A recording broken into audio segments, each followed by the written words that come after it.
से समझ आए? आसान है? Yes sir. कोई बड़ी चीज नहीं, यस कोई सर। बड़ी चीज नहीं है। ठीक है, अब देखिए पार्शियल मोलर प्रॉपर्टी।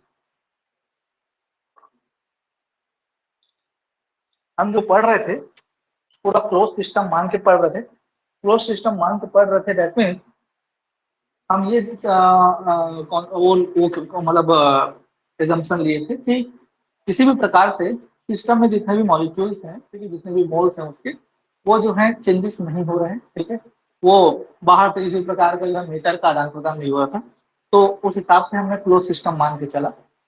प्रॉब्लम कब आएगी? अगर हम उसको अब क्लोज को ओपन सिस्टम मान ले, तो ओपन सिस्टम मानेंगे तो जो नंबर ऑफ मोल्स थे, ठीक है, जरूरी नहीं कि वो कांस्टेंट हो। क्यों? क्योंकि अब ओपन सिस्टम हो गया है, तो मेटर का एक्सचेंज जो है सराउंडिंग के साथ पॉसिबल है, वहां से कुछ आ सकता है, यहाँ से कुछ जा सकता है। कहते हैं नंबर ऑफ मोल जो है वो कांस्टेंट, वो जरूरी नहीं है। किस केस में? जब ओपन सिस्टम हो तब।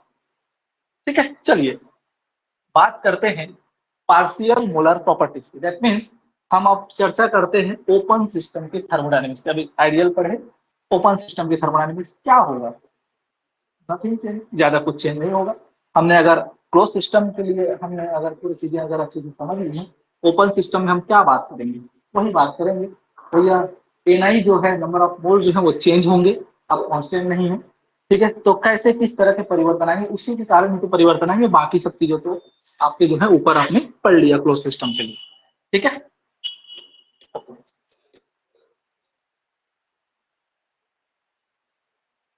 चलिए मैच देखने वाले कितने लोग हैं?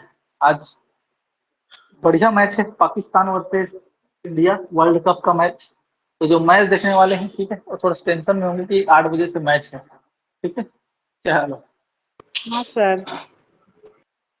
ठीक है, छोड़ देंगे आपको 8 बजे से, टेंशन नहीं। Okay, the rate of change of state extensive property, the rate of change of state extensive property with respect to composition of the component at constant temperature and pressure, ठीक है, and the composition of other component, that is NJ, is called partial molar property at that component। ये word में समझ नहीं आता, ठीक, जैसे इसका आप रिप्रेजेंटेशन देखेंगे आपको समझ आएगा। कोई भी स्टेट एक्सटेंसिव प्रॉपर्टी, ध्यान देने वाली जो बात है वो यही, ठीक है। The rate of change of state extensive property, सबसे पहले तो आपको पता होना चाहिए कौन एक्सटेंसिव होता है और कौन इंटेंसिव होता है।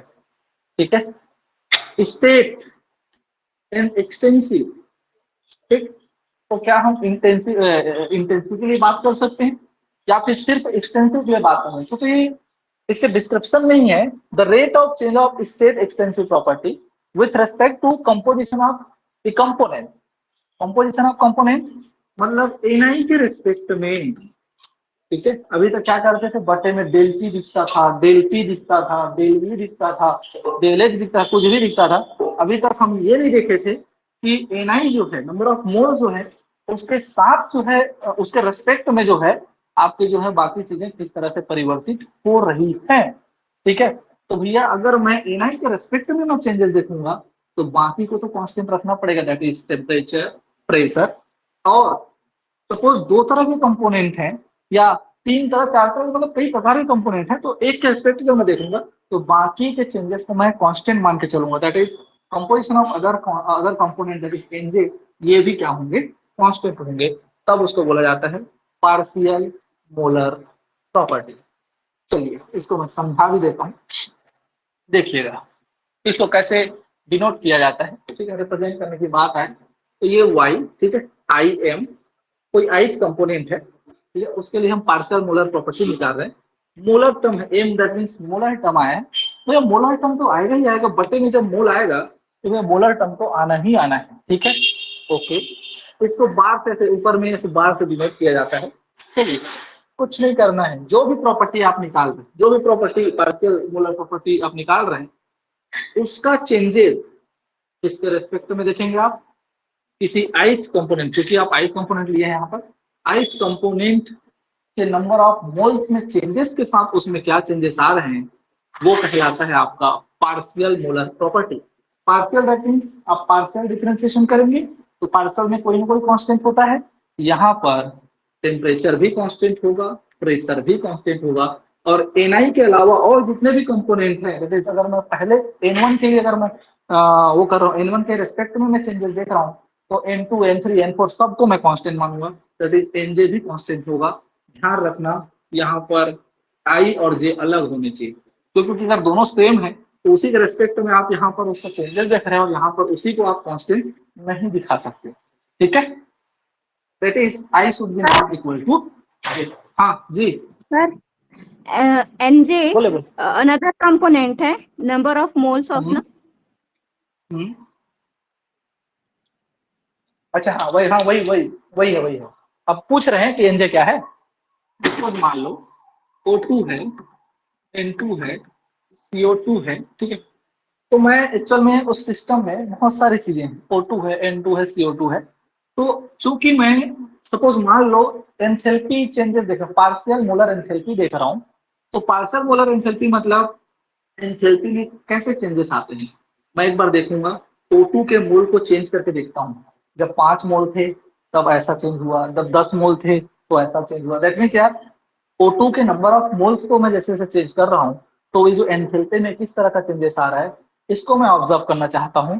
तो भाई मैं O2 के रेस्पेक्ट में देखना चाहता हूँ, तो मैं इनके नंबर ऑफ जो मोल्स है उनको कांस्टेंट रखने की कोशिश करूंगा, क्योंकि भैया ये अगर 5 तो है ना, तो जब तक मैं सिर्फ इसमें वेरिएशन कर रहा हूँ, तुम 5 के 5 रहना, तभी मैं बोल पाऊंगा कि तुम 5 के 5 ही थे, मैं तो वेरिएशन इसमें कर रहा था, तो जो भी मेरे चेंजेस आ रहे थे वो इसमें चेंजेस के कारण आ रहे थे। ठीक है, पता चल रहा है। इसको भी आप 6 कर दिए, इधर भी 6, तो ये इधर भी 6 कर दिए, इधर भी 6, दैट मीन्स दोनों को आप वेरी कर रहे हो। तो कैसे बोलोगे कि ये जो प्रॉपर्टी में जो चेंजेस आ रहे हैं वो O2 के कारण आ रहा है या फिर N2 के कारण आ रहा है।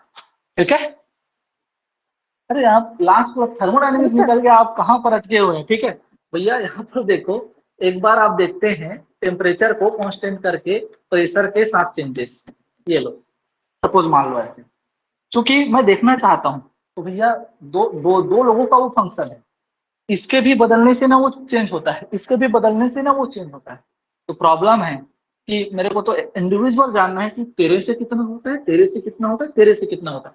तो भैया पहले बाकी लोगों को शांत रखा जाता है, भाई तुम रहो कांस्टेंट, इसमें चेंजेस करके देखता हूँ। हाँ तभी तो बोल पाऊंगा, तुमने में कोई चेंजेस नहीं किया था, तो जो भी चेंजेस इसमें आ रहे हैं इसी के चेंजेस के कारण आ रहे हैं।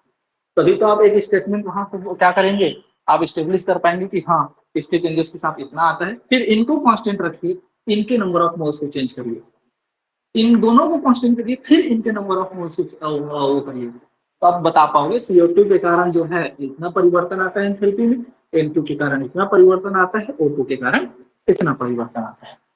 Got it. यस सर, बस वही कि अनदर ठीक है कंपोनेंट है ठीक है, ना सर। हाँ जी जी सर बिल्कुल बिल्कुल वही है। ठीक है चलिए, उसके बाद बात करते हैं, जो ऊपर हम वर्ड लिखे थे वो था that is state extensive property. State extensive property का मतलब ये है, पहले तो वो सभी स्टेट फंक्शन, ये जो आप काम कर रहे हैं ना, वो स्टेट फंक्शन के लिए ही कर पाएंगे। स्टेट फंक्शन के लिए कर पाएंगे, दैट मीन्स यार एंथैल्पी देखो स्टेट फंक्शन होता है, volume, entropy, internal energy, free energy, work function, temperature, pressure, ये सब क्या होते हैं स्टेट फंक्शन। कौन पाथ फंक्शन होता है, W और ये Q।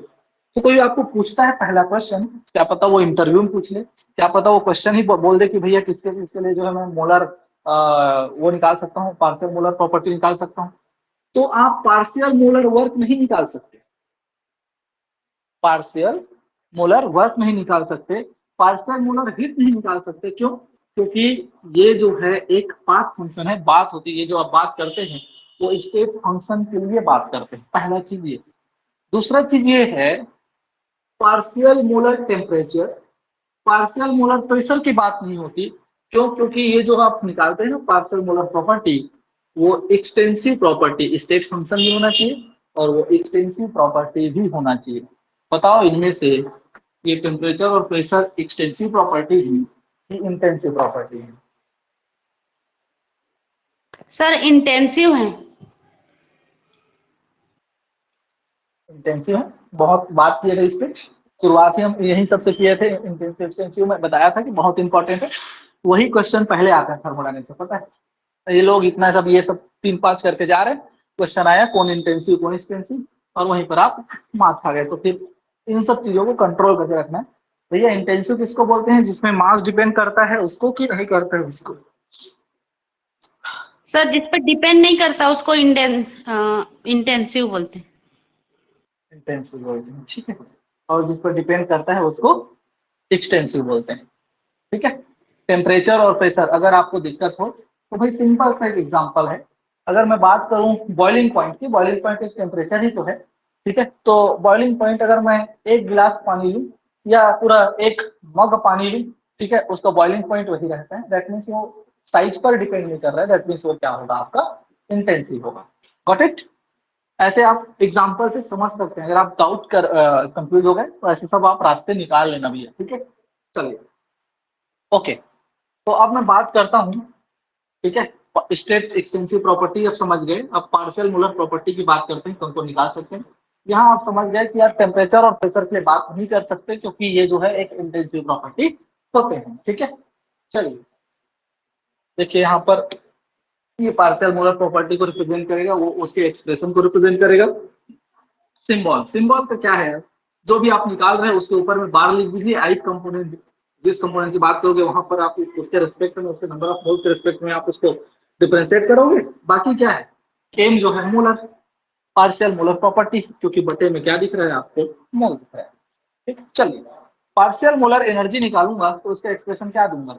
एक मोलर एनर्जी बात कर रहे हैं तो एनर्जी, इंटरनल एनर्जी की बात करूंगा तो ई रहेगा। एनआई के रेस्पेक्ट में इसको डिफरेंशिएट करूंगा तो बाकी सबको क्या करूंगा, कांस्टेंट। एंथैल्पी की बात करूंगा तो सिर्फ पार्शियल मोलर एंथैल्पी में यहाँ पर ऊपर क्या हो जाएगा, ये एच हो जाएगा, बाकी सब सेम। बहुत आसान है, कोई दिक्कत नहीं है। तो उसको आप घर में बढ़िया से देखते रहना। एंट्रोपी की बात करेंगे तो यहाँ पर भैया ऊपर में एंट्रोपी चेंजेस देखूंगा मैं, नंबर ऑफ एनआई मोल्स के रिस्पेक्ट में, ठीक है। बाकी सब क्या होंगे, कांस्टेंट रहेंगे, ठीक है। Molar volume, partial molar volume निकाल सकते हैं, कोई दिक्कत नहीं, यहाँ पर भी हो जाएगा। ये इनके सब क्या क्या कर रहे हैं, उनको पार्शियल मोलर प्रॉपर्टी को रिप्रेजेंट करते, ये उनका रिप्रेजेंटेशन हो गया। ध्यान रखना, ठीक है। वर्क फंक्शन का निकल सकता है लेकिन वर्क का नहीं निकलेगा, ठीक है। चलिए, partial molar temperature and partial molar pressure terms not possible, ठीक है, या not exist because both are intensive properties. ये लिखिए, ठीक है, ओके। मेरा क्वेश्चन ये है, यार ये जो है बात हो रही है पार्शियल मोलर प्रॉपर्टीज जो है, ठीक है, वो आप किसके लिए निकाल सकते हैं, स्टेट एक्सटेंसिव प्रॉपर्टीज के लिए। अब मेरा क्वेश्चन ये है कि ये जो पार्शियल मोलर प्रॉपर्टीज आप निकाल रहे हैं वो एक्सटेंसिव होगा कि इंटेंसिव होगा?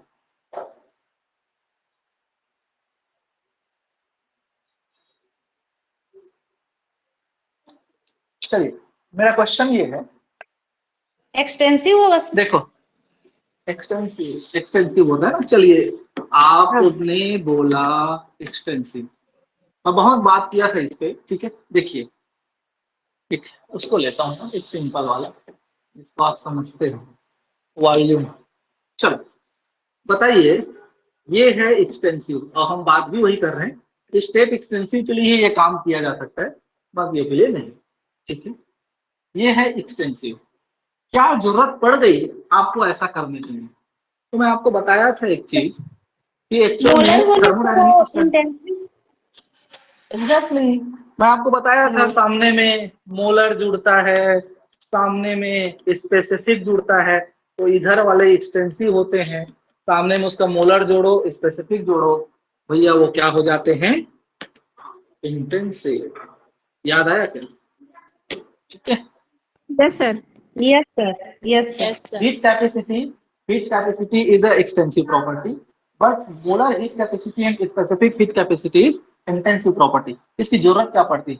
मैं तो आपको बताया था, बहुत पहले समझाया था कि भैया एक्सटेंसिव प्रॉपर्टी को मैं क्या ही करूँ, कैसे स्टडी करूंगा यार। मतलब क्या मैं इतना इतना स्टैंडर्ड का एक सिस्टम बना सकता हूँ कि जिसमें मैं नंबर ऑफ मोल्स को मैं चेंज होने से रोक सकूं? ठीक है, बहुत मुश्किल है, ठीक है। क्योंकि आप जानते हैं कि कहीं भी थोड़ा सा लूप मिला तो वो जो है नंबर ऑफ मोल्स एक्सचेंज हो जाएंगे, सराउंडिंग से कुछ आ जाएगा, सिस्टम से कुछ आ जाएगा, चला जाएगा। दैट मीन्स आपकी जो थर्मोडायनेमिक स्टडी आप कर रहे हो, जो पैरामीटर ढूंढ रहे हो, उसमें डेविएशन रहेगा। ठीक है, आप निकालोगे 5, लेकिन चूंकि आना चाहिए था 6 या फिर 4। ठीक है, तो इस प्रॉब्लम को दूर करने के लिए क्या किया जाए, यार इनको ना ऐसे प्रॉपर्टी में चेंज कर दो कि जो ह्यूमन एरर के कारण जो एक मतलब ये कम ज्यादा होंगे, कहीं एक एक्स्ट्रा आ गया या कोई बाहर चला गया, ठीक है, तो उसमें जो है ना मेरे जो मैं कैलकुलेट कर रहा हूँ उसमें कोई प्रॉब्लम नहीं।